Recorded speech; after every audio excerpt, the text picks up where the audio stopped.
ఇలోరియా యొక్క పురాతన అడవుల సంధ్యా లోయల్లో చంద్రకాంతిలో మెరిసే నీలివర్ణ చర్మంతో ఆమెకు ఉన్న మాయా కిరీటం మళ్లీ పొలికిపోతుంది. ఒక పురాతన సంకేతం తిరిగి వచ్చిందని తెలియజేస్తూ అడవి మధ్యభాగంలో ఉన్న పవిత్ర ముద్ర విరిగిపోవడం ప్రారంభమవుతుంది. ఒక కాలగర్భితమైన శాపిత రాక్షసుడు, ఒకప్పుడు నిష్కాసితుడైన దురాత్ముడు తిరిగి లేచే సంకేతం. లిసారియా, ఇలోరియా యొక్క వెలుగుల ఆత్మలతో సమావేశమవుతుంది. వారు హెచ్చరిస్తారు, డార్క్ రూట్ కింగ్, మరచిపోయిన పూర్వరాజు, అడవి వేర్ల క్రింద నుంచి మెల్లగా మేల్కొంటున్నాడని.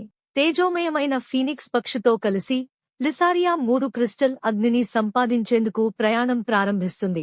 బ్యాలెన్స్ ముద్రను పునరుద్ధరించేందుకు ఎంబర్ గుహలో ఆమె ఒక అగ్ని తత్వ రక్షకుడిని ఎదుర్కొంటుంది. ధైర్యంతో, తెలివితో ఆమె తొలి అగ్ని శక్తిని గెలుచుకుంటుంది. అది ఆమె కిరీటంలో విలీనమవుతుంది. ఐస్ మిర్రర్ సరస్సులో ఆమె స్వంత భయాలను ఎదుర్కొంటుంది. తన తల్లి చేసిన త్యాగాన్ని అంగీకరించినప్పుడే రెండవ అగ్ని శక్తిని పొందుతుంది. ఆకాశాన్ని తాకే వృక్షపు మూలాలపై ప్రకృతితో తాను ఏకమవుతుంది. స్వర్గాల నుంచి వెలుగు రూపంగా 3వ అగ్ని కిరీటంలోకి దిగుతుంది. చివరగా డార్క్ రూట్ కింగ్ ఒక వికృతమైన దుర్మార్గ రూపంలో బయటపడతాడు. 3 అగ్ని శక్తులతో ప్రకాశిస్తున్న లిసారియా మూన్షేడ్ చెట్టు అడుగు వద్ద వెలుగు మరియు చీకటి మధ్య ఘోర యుద్ధం చేస్తుంది.